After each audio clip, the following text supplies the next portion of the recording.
Good afternoon, everyone. Good to be here back again, I guess, in my shop. It's a bit warmer, or I guess coolish. It's not too bad. I think I can't remember. Last 2 weeks ago, I was kind of starting to sweat in the shop, so temperatures going up and down. But welcome anyway to my live stream, all things wood turning. My name is Todd Rains, and today we're going to talk a little bit about the solar eclipse that you kind of see here. I kind of tried to get that going. We're going to do a little bit of off-center turning to kind of celebrate the event. And so I just want to welcome everybody, and hopefully everybody kind of sticks around a little bit. I'm a little excited about this eclipse. I just hope the weather holds out and stuff here in Texas. And so we'll go through a bit of that, and then we'll get to some turning. So bear with me. Maybe I'll take questions about the eclipse if you're in the path to see it at totality. That's great. If not, a lot of the country can see a partial eclipse. So that's going to happen April 8th. So we got a couple of weeks, week and a half to kind of get ready for it. So it's good stuff. Let me just say hi to a few people.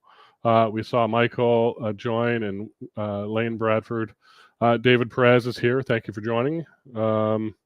Ian, good to see you from across the pond, Hertford, UK. So nice to have UK friends here. And Barry from Stoke-on-Trent. Good stuff. Good to see and Paul from Tiptree. So my UK friends are showing up. Thank you. And our good friend Cindy, good to have you here. Thank you for joining. Let me just, let's see. Andy from New Jersey, our friend Lowell from down south, Texas. Going through them. James Carter, I think he's in San Antonio. Good to have you here, somewhere around there anyway. I'm part of that club. And Glenn Crandall, good to have you here. Always a pleasure having you here, my friend, a booth buddy of ours. He usually stops by our booth at trade shows. Let's see, just getting through. Oops, a few more. Bob Santori from New York. Good to have you here. And Dave says we're in the path. Yay! Yeah, so am I. We'll get to that in a minute here. But yeah, it's good to have other people excited about the totality. And let's see. And Bob says yes, in the path of totality. Good stuff, Robert. Thank you. Just scrolling down. I think I've got most everybody. There's a few more, Jim and Tony. So thank you all for joining again. I appreciate it. It's always nice to have new and old friends join me here today. This happens every 2 weeks. So every second Friday I'm on, and then every other Friday after that, there's something else going on. Either Cindy's got a live stream or we do a sharing session together. So every week, Friday, there's typically something going on. Speaking of that, let me let you know how to get a hold of me, as always. I think this is getting old hat, but I always like to remind people, in case there's new faces, new people joining, please give me a call or drop me an email if you got anything about wood turning you want to talk about. I got some great photos of pieces that turn by a gentleman that joins these live streams, and they're his sunburst platters, kind of eclipse thing, and I forgot to load them up, but you'll see those in the next newsletter. So thank you very much for that. Next, okay, so today's Friday, tomorrow's Saturday, and Cindy confirm that tomorrow is the spaceship hollow vessel IRD that she's putting on. So Cindy, if you can drop a link in the chat, feel free to do so, and let us know. So I made a little graphic here to kind of spaceship vessel. So it's celestial events happening this week, I think, or in the next little while. So my live stream today about the eclipse, and Cindy's demo tomorrow about her, what she calls a spaceship hollow vessel. So that's a fun one. Go to cindydrozda.com and look out for that. So I am... Peter Manning, Cork Wood Turners in Ireland. Good to have you, Peter. Another overseas friend. Thank you very much. Tony says, as usual, just off the path. Well, just move a little bit, Tony. So it is going to be a bit of a travel nightmare, I think, for some people. So good luck, and hope everybody is able to to do it. So there's Cindy. Thank you, Cindy. Yeah, so it is 23rd at cindydroza.com. Check that out. Should be a good one. I always co-host for Cindy, so you'll see me there tomorrow, and we'll have a great time. We'll get through a bunch of interesting techniques for hollowing, and always enjoy your company. All right, so next is, so here's Cindy Droza, a graphic just to say that she does a live stream, but yeah, she's doing one next Friday, and then the Friday after that, we are joined together to do a free sharing session. So these are free interactive Zoom meetings, and you can find more about that in our newsletter. So subscribe to my newsletter or Cindy's newsletter or both, and you get notified of that Zoom meeting invite and stuff. It's free, interactive. Open your cameras if you want to. Don't need to. Your mics are on. You can turn them off. But we're going to get people to raise hands and ask kind of questions, and we'll answer as best we can. So it's a great follow-up to her demo on the spaceship hollow vessel, a good follow-up to my ring box and her trinket box as well. Or if there's any other turnings you want to share, please do so. So join that. That should be fun. So that is April 5th, I believe this one is. So I didn't have all my banners ready to go, I don't think, on this one. So do I have that one? Oh, I do. Look at that. There it is. No, that's the old one. So I don't have it. So sorry, folks. I just didn't quite get all my stuff lined up today. And then April 6th, the day after our free sharing session, Spring Blooms, we're going to do another free interactive Zoom meeting event, this time with 6 of us vendors doing mini demos, tool demos, some weekend specials, a lot of Q&A. We'll be raising money. There's a couple of pieces going to be auctioned, collaborative pieces that will be auctioned off during that event, and the benefits go to the John Jordan Endowment Fund at the Airmont School of Arts and Crafts. And John is survived by his wife, Vicky, who is still running the business, and she'll be on there as well. So should be a lot of fun.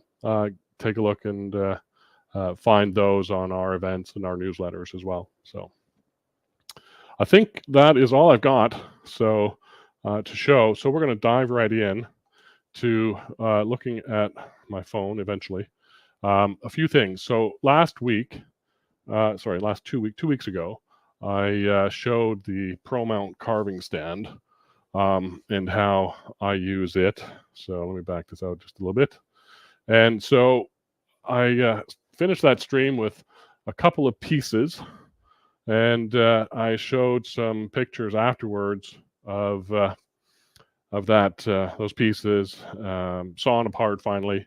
Well, I've got them glued together. I did some carving the other day, and we have our little duck. So there's our little duck that that I carved. So I turned this profile and this profile, and then sawed the sides off of this one and sawed this guy in half and stuck the 2 pieces together. These sort of wing textures I did while it was on the lathe, and then all this carving I did off the lathe after it was glued together. So that is our little duck. So this is kind of reminiscent of a Michael Hoslick piece I saw years ago. So let me see if I can get a side shot of that. There it is. So he's kind of cute. Let me see if I can focus that a bit better. The eyes are a bit devilish. Those are those cup burrs that Michael Keyes uses a lot. And his head's got a bit of a tilt on it. My drilling of the dowels and stuff was not particularly straight, but I kind of like the attitude. So he's a duck with an attitude, and a nice tail feathers there. So I think it came out quite nice. I've decided I don't think I'm going to paint it. I'm going to leave it kind of the way it is. So I kind of like the look.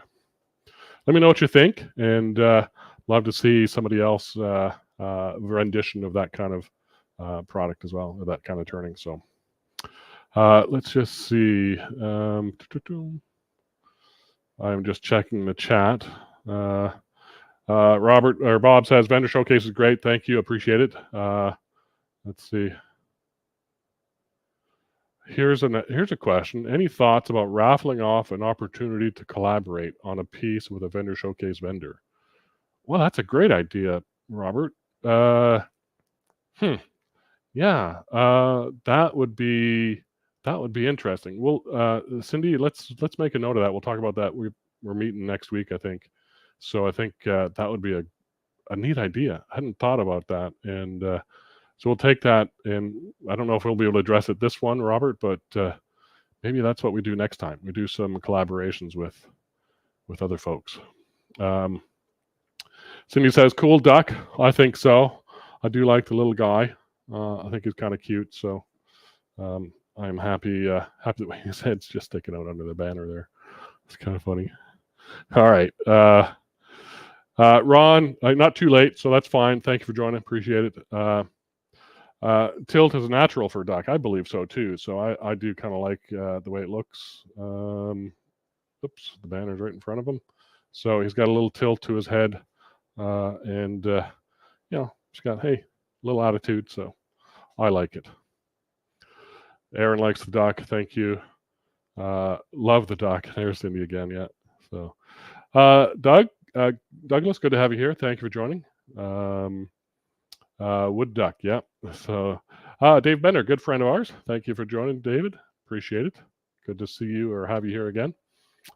So what else is on my desktop? You can see I've got this little cup and bowl thing, and this is some really nice figured maple.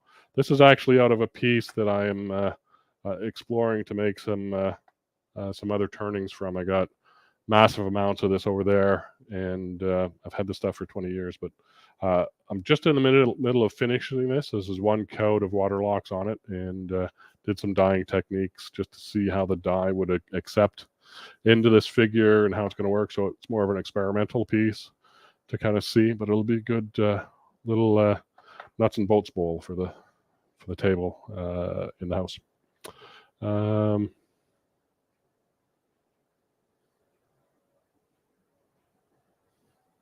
There's a good one.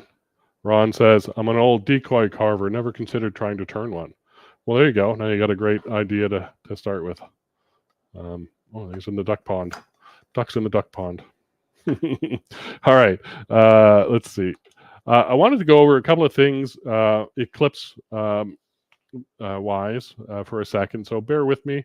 We're going to get to turning here in a little bit. Michael says, "Bowl looks great. Thank you." I thought it was copper. Really? Okay. Interesting. Does it come out that way? I guess it's got that sort of copper color inside, but that's just water locks over the maple. So cool. So here is me and my excitement over the Eclipse. There's an app I learned about on these folks from Office Hours. If anybody knows what Office Hours is, you'll know. If not, you'll kind of go, "What is he talking about?" But it's a group of media professionals that get together every morning for a Zoom meeting, and it's been going for 4 years. So it's an interesting club or group. It's not really a club. It's just it's open. Go and watch and join. They're on YouTube, officehours.global. And anyway, a few weeks ago, we've been planning for the Eclipse, and I've been planning a little bit too. And this app came up called Solar Eclipse Timer. And let me zoom that in a little bit and take this over this way a little bit. So this is just an app running on my Android phone. I think it runs on Apple products as well. I'm not quite sure. Called Solar Eclipse Timer. This is a nice little way. The app is free, but when you go and get in there, you got to select an eclipse to time. And this is where, if you choose your eclipse, and obviously we're choosing this one, the April 8th, 2024, it cost me $2 for the data for the eclipse, but it's worth it because this app is you have it open, it's going to announce to you verbally when certain events of the eclipse are happening. So that I kind of like. And so I've done the setup and stuff, and here's the timings for my position where I'm going to be watching the event here. And it is April 8th. Let me just focus that, just rock that focus a little bit. That's not working. 1 second. I didn't do this either. Not there.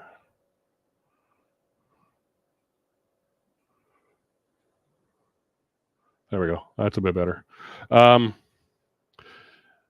April 8th. So first contact, there's 4 contact times. The first time can I illustrate this? No. Oh, well, I can show you. The first time the moon touches the sun is contact 1. The second contact is when the moon fully covers the sun at the beginning of that totality. Third contact is the end of the totality when the moon just is starting to move off the sun, and fourth contact is when the moon is completely off the sun. So first contact 11:24:06, and then so 12:41. So what's that? Almost 40 minutes later. And so it takes 40 minutes for the moon to fully cover the sun. And then we've got 3 minutes and 23 seconds of totality here where I'm located. There's a maximum, I think, of 4 minutes and 20 seconds, I think, somewhere in Mexico. In totality, so totality changes a little bit in the width of the path as well as along the path. So I think there's shorter totality north in the northern U.S., lower Canada, eastern seaboard region, and maximum is down in central Mexico. So anyway, so the point is we get 3 minutes and 23 seconds of total blackout of the sun, which is exciting. It'll be interesting. And then that ends at 12:45. So 12:41:40 to 12:45:03 is your 3 minutes 23 seconds, and then last contact at 12:03. So based on the GPS coordinates that you set in, or use your phone's GPS coordination to look it up, it'll set all that timing up for you. So so once that's done, that's in there. There's a way to save your Eclipse data, and so I saved this one, and it's got some of the location information, but I've also put in my location, latitude, longitude. The contact times all get loaded in there. And then I also put in the altitude and azimuth. So I plan to photograph this, so I need to know how far up the sky and what direction of the sky I'm going to be looking at. So all these contact times have all the altitude and azimuth. So the altitude is pretty much the same. 60 to 64 degrees, somewhere in there.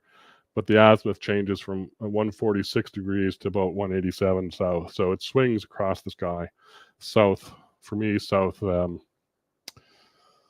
eastern corner of the sky. And so that's important to know as I get through looking at that. So there's all kinds of things to set up here. I think it's worthwhile, the $2 to have that timing. And as I said, this thing's going to announce to you when those contact times. So you don't have to look at it. Don't have to watch your watch. Just hear for it. So that's very cool. There's also, I want to share this screen. This Eclipse-wise website is got a really good sort of, and let me just widen this out a little bit. Oh, that is, there we go. Make it a little bigger. Down here, though, you've got, if I can scroll down, total solar eclipse of April 2024. This tracks all the eclipses that are going to happen or did happen. So if we click on that one, we kind of see a few things. And then the exciting thing, or the good thing about this, is this map. And if you, I'm going to use this one, and you can scroll in, pan around, and if I scroll into where I'm at, you pin it, that's pretty close to where I'm at. You get all the data here as well, 3 minutes and 45 seconds. I'm actually over here just a little bit, probably right about there, 3 minutes, 22 seconds. And it tells you all of the coordinates and the times and azimuth and latitude of where it's going to be. So this is a good website to look at, eclipsewise.com. Take a look at that one. I don't have it in the chat or anything, but eclipsewise.com is the website name. So that is a fun one to look at. There's the banner, eclipsewise.com. All kinds of data there. There's even some information on photography ideas, even the solar eclipse timer. Let's see, share this tab instead. This is the website of the app I just showed you, and it kind of goes through a lot of tutorials. His website's not the greatest, but it's chock full of information. And there is a companion little book you can buy for $10, which I did. Has all kinds of information in there. So I'm just wanted to kind of pass that on to let you know of some of the resources out there, and those are two that I found really good. There's some lot of YouTube videos out there now pumping up, this event and stuff like that. Number one thing, if you are planning to take part, is safety for your eyes. So I bought some, solar glasses, just paper ones. That's these are a few bucks a piece. You get a bunch of them for very little money. So wear these if you're going to stare at the sun. They completely black out everything. I've also got so I got a few pairs of those for me and my wife. I've got paper solar lenses for the cameras. So if I take a look at this wide shot here, and let's just set the duck up there. So I've got this little flashlight. If we flash that straight into the camera, right, it's pretty bright. It blows out the lens a little bit, right? But if we put this solar cap on this lens, and I'm not gone away, so don't worry. That's completely blacked out. I'm now holding that flashlight right up to the lens, and it takes a lot more light than my little flashlight here to. There I am holding the flashlight up to the lens. It takes a lot more light than this to get through these solar filters. But the point being is that you need them because even staring your camera at the sun is going to ruin probably your sensor, and probably through magnification, all that. If you're looking through the viewfinder at the sun, it's going to hurt your eyes. So use these solar filters, use these solar glasses if you're going to be staring at the sun, and enjoy it. When totality hits, if you're in the path of totality and the sun gets completely blocked out, you can take these off, right? So there's no more sun. It's almost like witching hour midnight. It'll be dark and stuff. So that's going to be 3 minutes of darkness. It's going to be wild. And so there's all kinds of stuff, fun and stuff to learn about and think about when you're doing that. So that is everything on my. Oh, I got one more thing, just a new thing in the shop. It's not really that exciting, but I wanted to show it. And I don't know where my old one is. Got a new shop brush. So not very exciting. It's actually a little laundry brush for scrubbing laundry stains.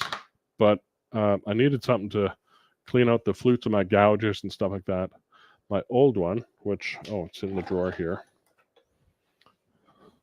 is wearing out. All the bristles up here are worn out. So it cost me like $8, I think, on Amazon. So very handy for cleaning out chucks or other stuff like that. So that now hangs on my banjo. That's it. Let me clean off the deck here, and we'll show you what we're going to try and do. So I've been tea is in the way. Excuse me. I've been prepping a little bit for this little live stream. I usually don't prep a whole lot. In fact, you saw me. I didn't get all my pictures lined up. Didn't get all my banners set up. But instead, I was out here prepping some wood. So we got a piece of wood that I put a recess on, flattened it out, and painted it black. What I wanted to do And I don't really have a photo to show you other than maybe, let's see, where did I see that photo? This one here. Share this tab instead. Put that back on there. So this little image in the middle, where it's got the sun getting blocked out more and more by the moon, is kind of what I wanted to recreate in a way. And so that's what we're going to look at doing here today. Is we're going to take this back of this black sky. Let me get myself off there. Back of the black sky, and turn a moon with the sun exposed. So we're going to do some offset turning. So I've prepped this one, and I'm thinking that I want to make this really kind of a 9 by 16 format. So to make it look like a photograph. So I may border it off there and there sort of thing. I haven't quite figured out exactly where, but there and roughly there. I'll figure out the actual true dimensions. So I want this to kind of fit in. So this might be a bit big for this one, but I do have another one kind of prepped here. Two different blacking techniques. I'm not really a fan of this one. We'll talk about what I've done with this one and this one, and we'll go from there. So we'll turn this to show the sun. We'll dye the sun. Then we'll turn a recess in here to plant the sun and moon together. The other one we can use as a pendant and drill a hole in it. So I think this one I will probably do as an inset. This one I've got on a waste block, so I'm able to drill this one, and we'll make this one a pendant. Maybe we'll see. We'll see how I feel about them. So this is using the Niles bottle stopper joiner jig. It's an offset turning jig. So on here I've got a mandrel into the headstock, and this is in the headstock using a drawbar. So if I just knock this out a little bit, that's loose now. So this mandrel is number 2 Morse taper. It's got a threaded screw in it, and from there, I wonder, is my focus working now? I should have prepped this a bit more, but I think my racking focus, not quite. I've got to do one thing here. It always has to do this for some reason. There we go. Now it's racking focus. All right. There we go. So up here, we've got a mandrel, number 2 Morse taper in the headstock, holes in the end. This on the outside end, should have shown this. I've got this threaded rod, drawbar. That's going to screw together inside the headstock. So this guy's not going to fall out. And tighten that up. That's tightened up. So that's not coming out. All right, so it's important if you're going to do a Morse taper, you secure it if you can. And then on the end of that, we are going to, which one should we do first? Yeah, we'll do this one since I'm already there. So what I've done is this jig has multiple offset holes, and this is the center one. So I'll show you what I did to begin with. On the center hole,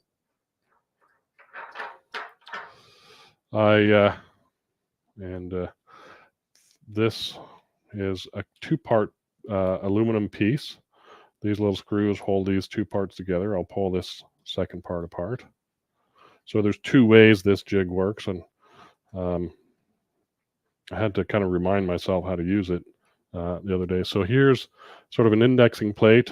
It's got indexing numbers on the outside. There's 0, matches up with 0. So it got 24 indexing holes all the way around, so you can index this piece. I've got 4 wood screws holding on this waste block. And from there, we are I'm just going to do, that is not quite focused, is it? Oops, wrong way. There we go. So we've got this waste block on here, and then double stick to that is this piece of wood that I've painted black. So you can see here, not black all the way around or underneath it. And so that's going to go on, and I'm just going to put it back in the 0 mark. I'm not going to really index this thing, but this is one way, and we'll show the other way of holding the other one on here in a minute. And get these other screws. There's 4 screws to hold this on. I've only got 3 in here right now, but you can use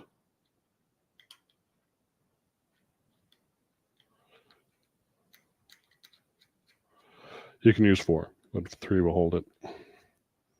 So all we're going to do is create an arc turning here and expose the sun. Now I gotta fix that one. And so that's what we plan to do, and we'll do the same with this one on this attachment, which is different. And let me get my tool rest. It's going to be a pretty simple thing to do, not a lot to it, but I just I find it kind of fun to think about these things and try something a little different. So first of all, I got to plan out. So what I've done, I'm kind of ahead of myself, is I put it on the center thing. So this is where you'd stick it to turn this disc round and clean up the surface and paint the surface however you want. Now that we've got that done, let's take it off that number or that 0 mount and look overhead. So it's off the 0 mount. I'm going to move it to number 6, which I've put this on backwards. Should have had the numbers back here. But if we count them, it's 1, 2, 3, 4, 5, 6. So this hole, and it goes 7, 8, 9, 10. So 10 is the farthest away from center, and they progressively get closer to center. So I found that 6 is going to be what I want to do. So I'm going to put that on there. I'm going to have to move this screw. It's kind of in the way. Looks like it'll be in the way. From here over to another hole, and it should line up.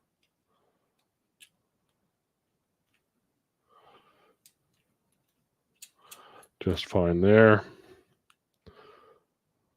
Okay, so those 3 are tight. Now we can move on to 0, 1, 2, 3, 4, 5, 6. If you go to Niles Bottle Stopper website, where on this product page for this thing, you'll see there's some instructions, and then there's also a spreadsheet you can download. That spreadsheet was actually developed by one of our local club members out in the East Texas Club.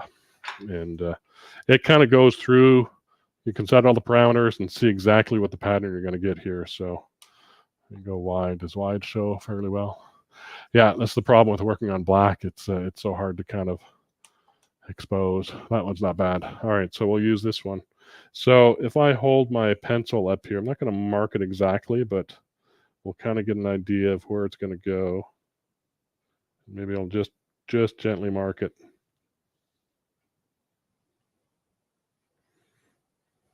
I think I want to go wider than that.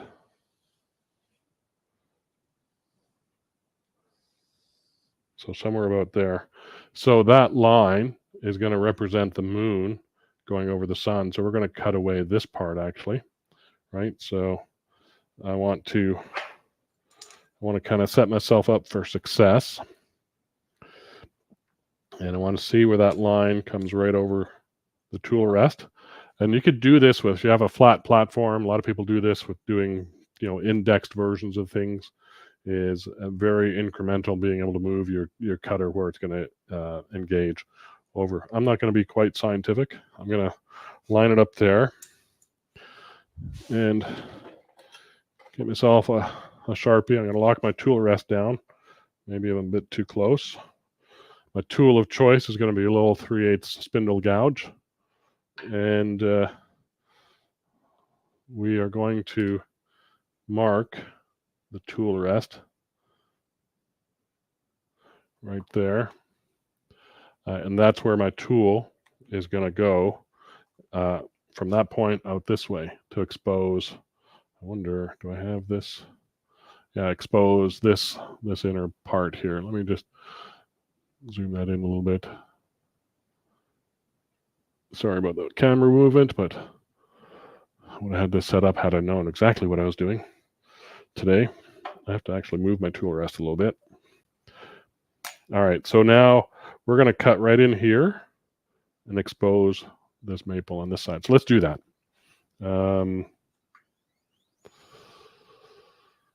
Here we go. Eyeglasses, safety.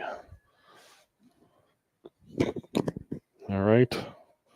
And increase speed and trust that this point here on the tool rest is what we want to look at.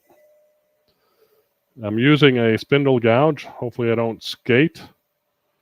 That might be maybe that's a good thing to start with a parting tool. Let's do that.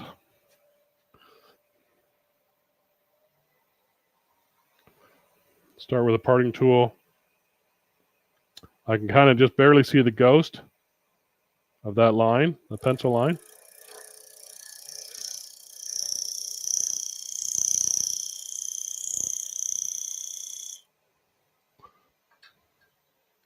Let's just see where we're at. And maybe we'll switch those around. There. All right, that's looking okay.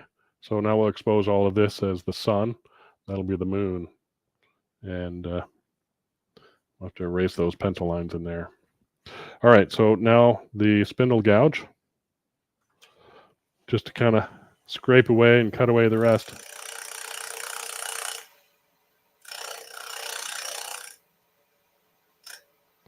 A little more speed.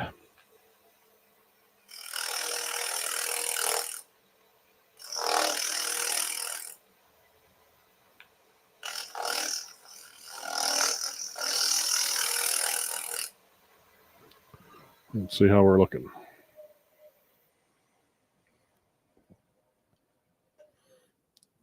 Pretty cool. I like it. I will get out my negative rake scraper and raise the tool rest a little bit. This is just a pointy. I went a little too far. Wrong way. There we go. Just a skew type tool, and we'll kind of scrape in there and scrape around that corner. So.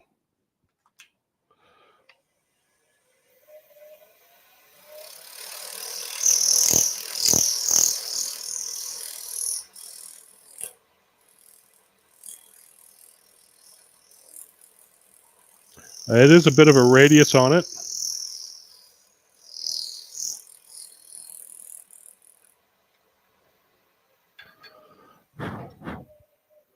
All right. I think that should look good. Yeah, fairly well clean. Could use just a little bit of sanding. So let's do just a little bit. I'm going to hand sand this. I'm not going to turn the lathe on to do this because it's just a little bit too terrifying, to be honest. Even though it's small.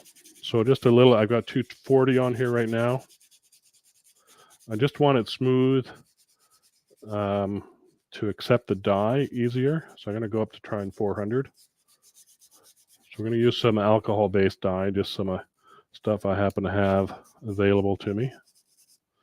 I'm not too worried about this rim because that's going to be sort of sunken below the surface of the plate of this guy. So we'll do that next. That's looking good. 240.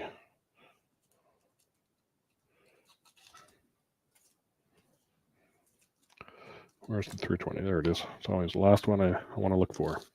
So let me check the chat here while I'm here. Let's see. Did I get them at the bottom?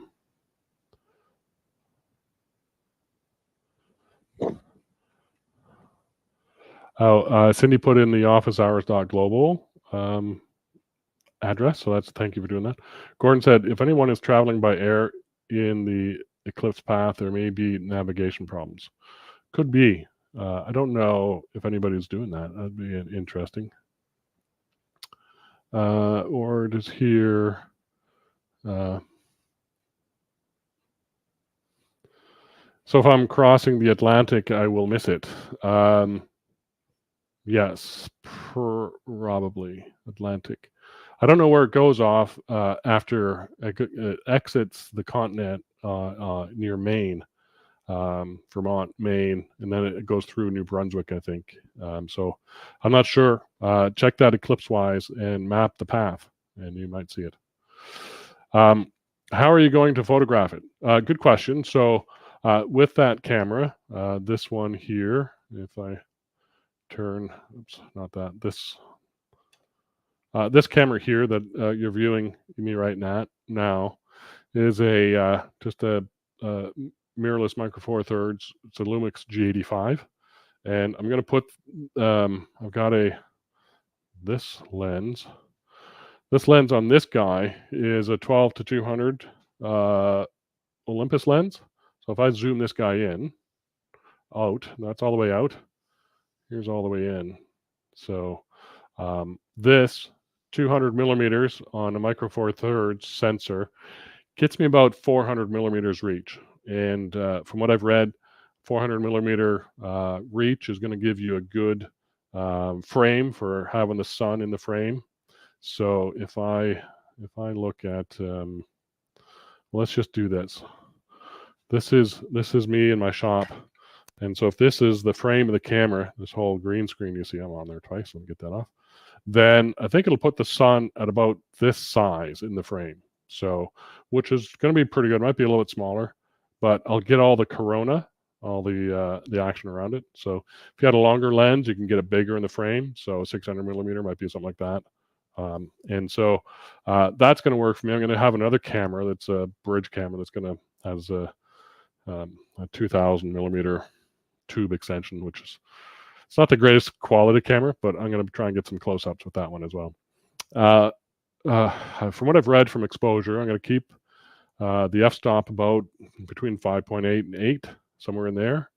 I'll keep the ISO as low as I can, 200. Might have to go up 400, maybe bigger, depending on the quality of the exposure level on your sensor. And then what's going to change mostly is the shutter speed. So during the partial part of the Eclipse, it will be probably with the filter on, that round Mylar filter that's blocking out all the light except for the sun. That will be on there, and I'll be shooting at probably one 2,000th of a second, between 1/800th of a second and 1/2000th of a second.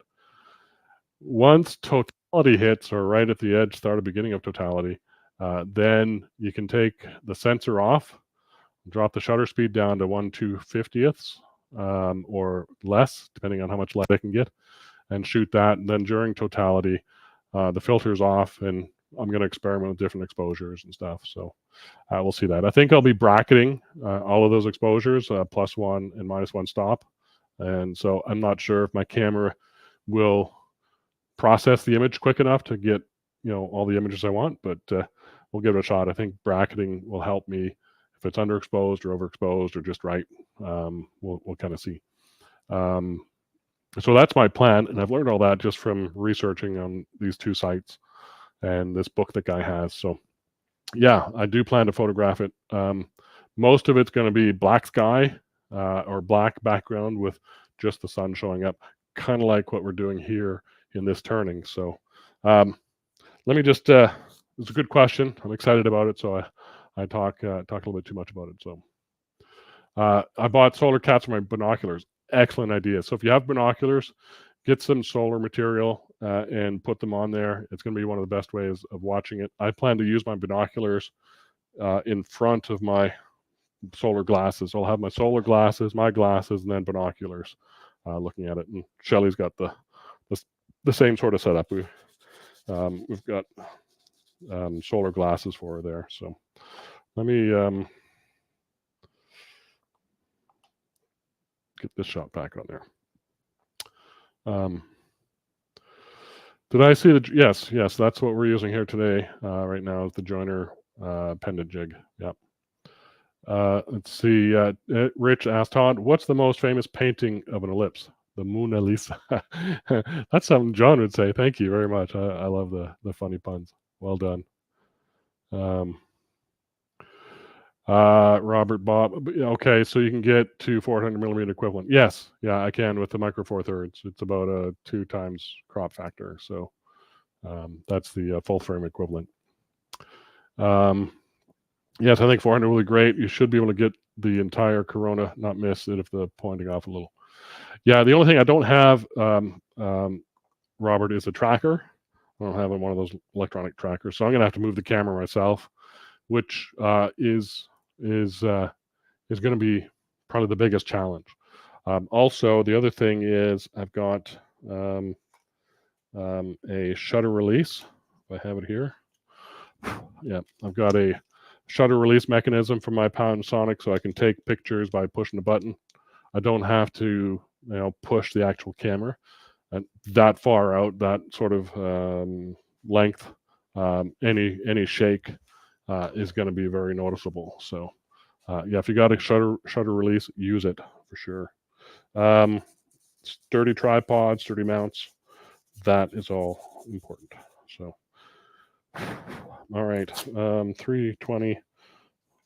We're a little bit behind here. I'm going to try and get this colored. This is a piece of cherry. The other piece I've got here is maple. So the maple is figured, and it would, and when I dye it yellow, it will be rather curly, I would hope. So here's my dye, here's my gloves, here's my paper towel. Let's just quickly look at what this is going to look like and see if I can't get on to the next one. So let me move that off. Glenn says, will you be viewing from your home or is there a better viewing site? My house, my home, I've got a backyard that's in the south, facing south. And so I can see off to the east, southeast quite easily. The inclination or the altitude of the eclipse, I go sideways here, here's horizontal. It's up at 60 degrees, so it's quite steep. So I'm going to be able to get over any house, any fence. Most everybody in Texas will be that same way. So if you've got that sort of viewpoint, then you shouldn't have a problem getting views from your backyard. If you're in the path of totality, that's the case. If you're off the path of totality, I don't know what sort of angle you might have to raise your camera at. And that's why that Solar Eclipse Timer app, or any app, the EclipseWise website, will help you kind of figure out from your location what inclination and azimuth you're going to need. So altitude and azimuth, I guess is what it's called. Sorry, just getting my gloves on so I don't stain myself up. I'm using this. Can I use? Oh, I can use that. Yeah. Yes, I will look like a real geek. Yeah. Welcome to the club, Shelley. Can you auto bracket with the camera? Yes, I can. I've got auto bracketing, so I take 3 pictures with 1 shutter release, -1, 0, and +1 compensation. So I have best thing to do is to practice. Get your solar filter on your camera or on your binoculars. Go out there and look at the sun. Do it when the time is approximate now. So for me, 11:24 is when it starts. So I plan maybe whenever the nice weather comes back. We had a lot of rain. I plan to go out about 11:30, 11:20 in the morning, set up my cameras and do some practice shots. I've already done that once or twice. I'm going to do some more, and that'll give you some practice of where to point it, where it's going to move to. You just track the sun during that 3 or 4 hours of the eclipse time, and you can kind of see where you're going to have to point your camera. Practice your shots, take shots of the sun, and see what the exposure is like, see what the focus is like, all that kind of stuff. And yeah, so practicing is definitely worthwhile. So I am using this, whoops, wrong button, Todd. There we go. This it's Chromacraft dye, and this is yellow. Yellow is probably the least light fast of the colors of dyes. Dyes are typically not very light fast, and so this is kind of just, we'll see how it goes. I don't know how, it's not going to last long, a year or two maybe, and it'll lose its color. So we've got some on a little paper towel here, and this would definitely work better if this was maple, because this is looking kind of orangish because it's cherry, but kind of gets the idea. We'll do the maple one here in a second. I'm getting dye right into the corner, right into the corner of my paper towel to get right into the edge there, all the way along. If I look overhead, I'm getting right into that cut edge, right in there, and it's looking all right. I'll do one more right up in there. There we go. That's got that covered.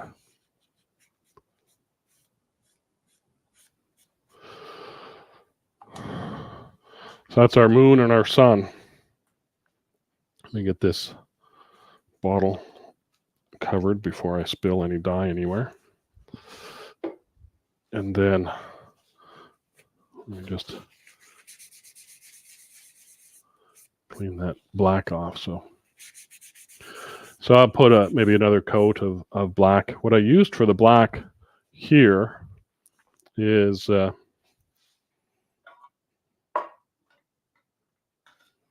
wanted a flat black. I didn't want anything shiny.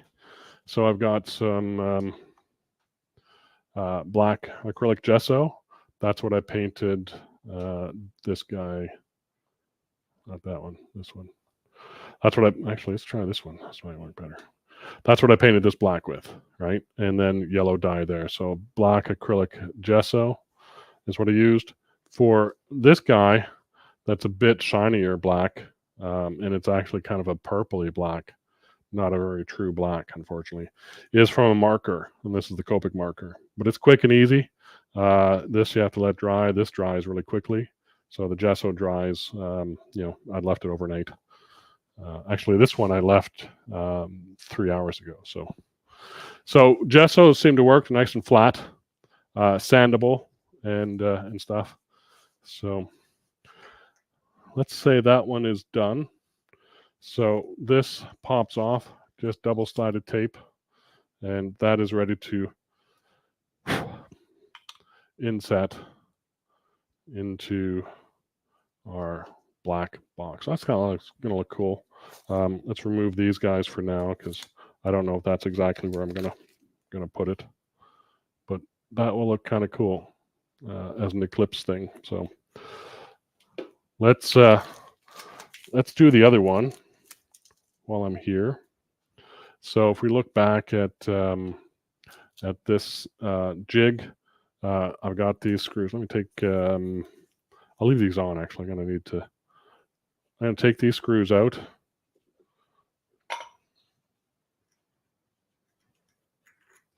I don't need them anymore, actually, so I'm going to put them back in the jig box.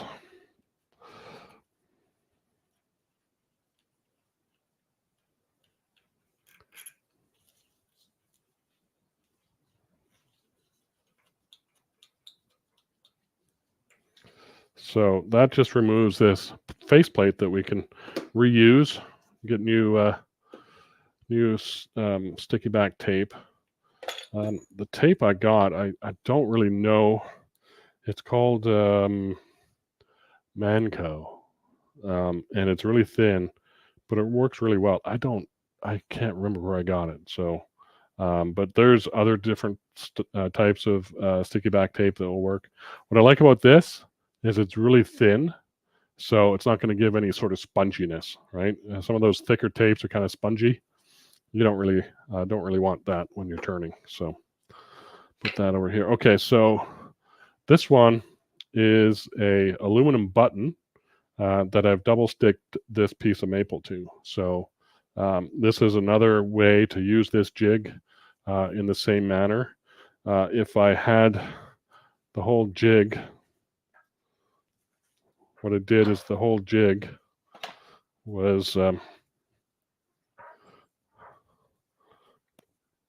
first set on the, I won't do it all the way, but set on the center there. You'd have to have a little spacer in here. And then you screw this one in the center on the front side. And that gives you central control, or everything centered up, so you can turn and true this disc, and you can true the front. Once you've done that, you can take the little aluminum plate off here, as we're doing. Move this plate. We're going to move this to number 6 as well. And here's the numbers on this side: 2, 3, 4, 5, 6. So I'll put it this way for now so we know where we're at. Actually, no, I don't do that. That's the wrong way. So we'll put this at 0. We'll put the button at number 6. That's what I wanted to do. So let me change that. So now I can see these numbers. This is now centrally located still, but I put my button at number 6. So now this is turning concentric, or off center. Let's do the same thing. We'll see how this one is smaller. This maple is out of that. No, it's actually not the same maple as my little bowl.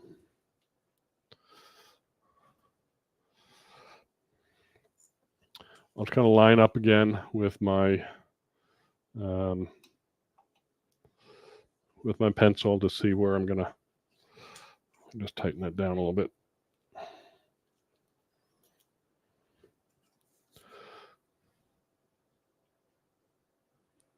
And I've got my pencil lined up on my black mark to kind of just visually see, and I want to bring it back this way a little bit.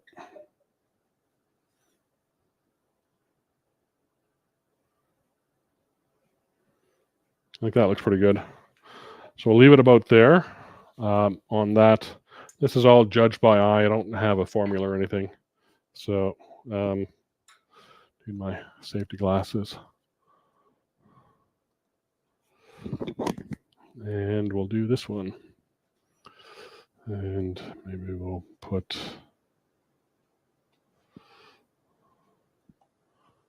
that one up there. All right, I'm going to do the parting tool again to start with, right on my black line here.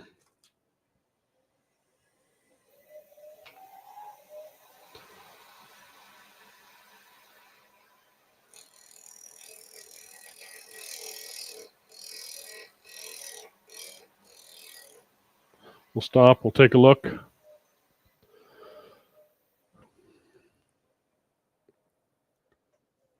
That's going to look good, I think, where I want it. So this will all be sun up here and the moon down below. This is a bit thicker, this one, so I can go a little bit deeper if I wanted to. I don't think I'm going to. I'm going to leave it relatively shallow. This is slightly domed across the face, so I'm shallow here at the entry, and a little deeper in the middle. So I might go just a little bit deeper because I'm not quite coming out on that side as deep as I want. So back into that hole.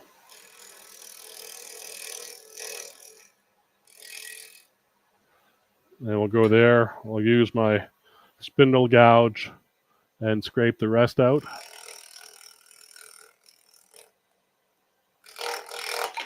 Oops, there goes the double stick tape. That's unfortunate. So we may not be able to get that back on the same spot. What I can do is probably nothing to save this, to be honest. So That's unfortunate. I wonder if I can sand that. That would be interesting to try. Hmm. All right. Be able to try and get that back on the same spot where it's rotating. There's no hope in hell of doing that. So that one is done. So we're gonna leave that. We'll mount up the plate, and we'll mount the other one we got off successfully. So yeah, maybe I didn't have this cleaned off enough. It might have been oily or sticky or something.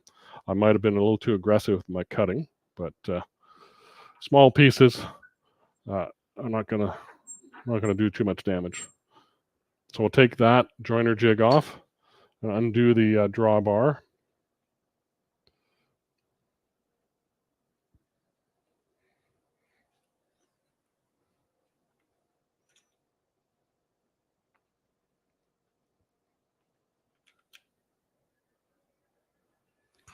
There we go.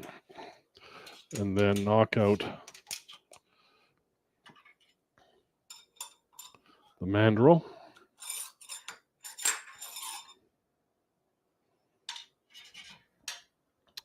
We'll put all that stuff back in the box. Maybe I'll move that box now. Don't lose everything.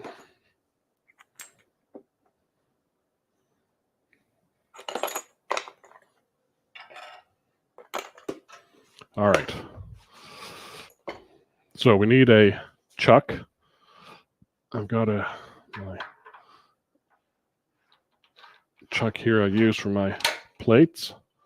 We're going to take this plate. I've got a recess on it that's sized for this turning.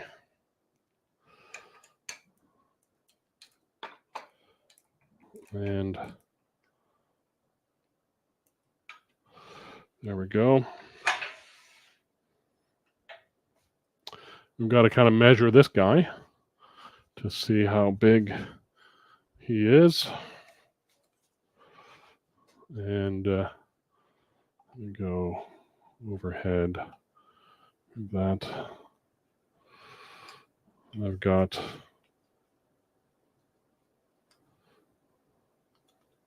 this is almost the size of my recess on my on the backside. Let's just I'm just curious how close that really is.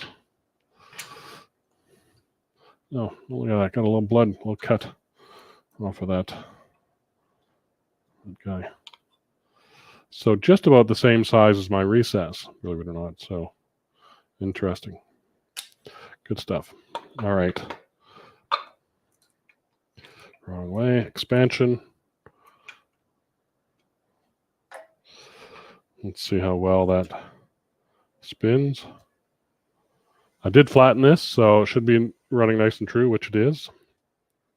And then I've got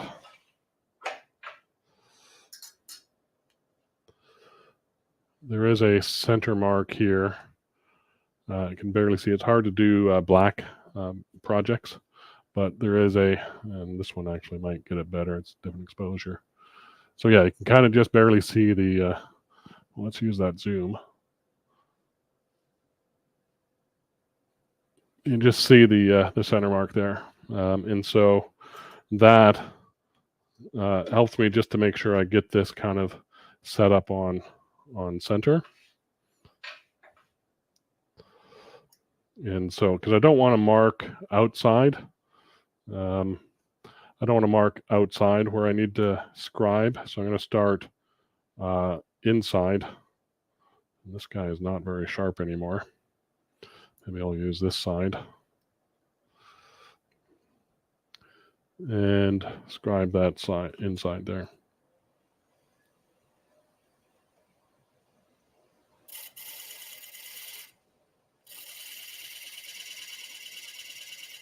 I'm going to start with that one. Very faint sort of line there. So we'll start there with a parting tool. I can see it. You guys probably can't see it. A little bit more speed there for sure.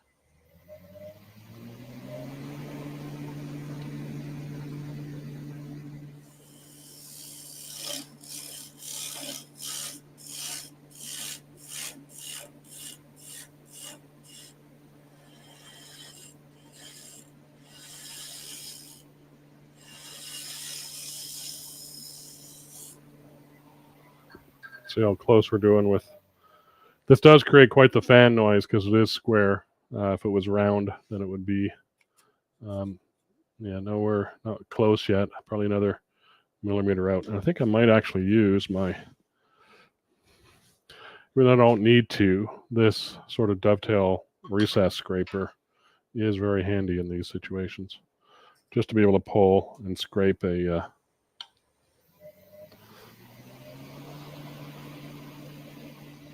raise my tool rest a little bit.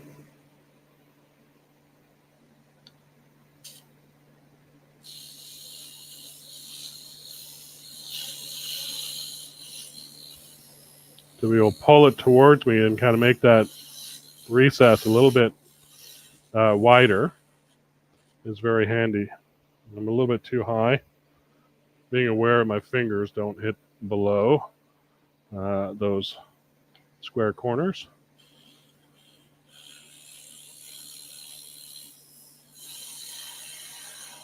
Don't need this to be a dovetail, so I'm kind of keeping that corner square. But I'm using that tool to kind of widen the opening. And not quite there yet.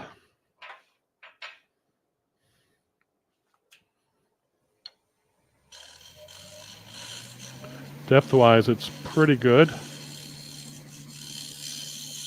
Do I want it to stand proud? Maybe.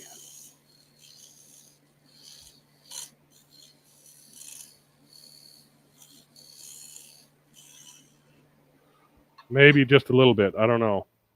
Probably, I don't know. We'll see. I don't know if it's going to stand proud or not. But this is the, fitting a recess to a tenon sort of process. Medic, yes. Yeah, maybe a medic. We'll see. It's not too bad. It's just a little scratch. Yeah, carpet tape is the ticket. Yeah, okay, maybe that's what that is. I'm not too sure. Thanks, Jim. All right, just a little bit more. I'm over time, but I want to see if this is going to fit.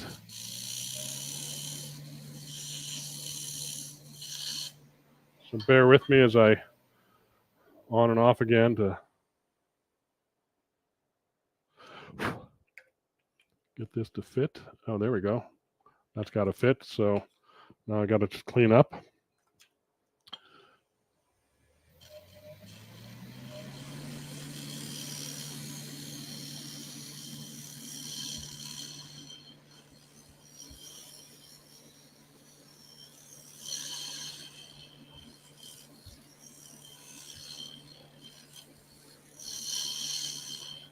If anything, I want it slightly hollow in the middle.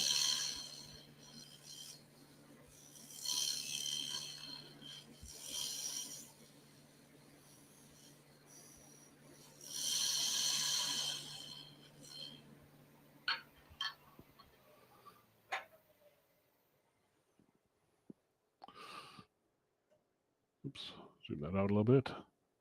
Get a wider shot.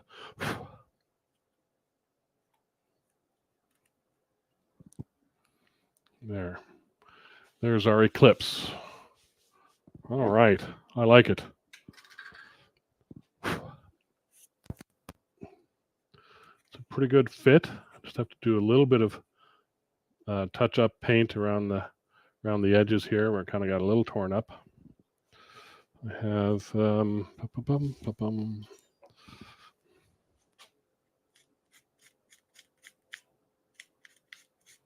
just a few little fuzzies there cleaned up.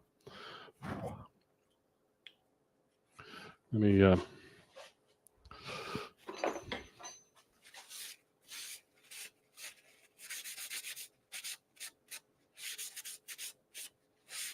is why it's hard to work with black, because man, it just attracts all the dust.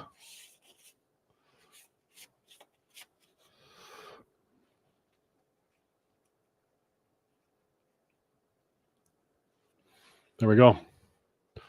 Very cool.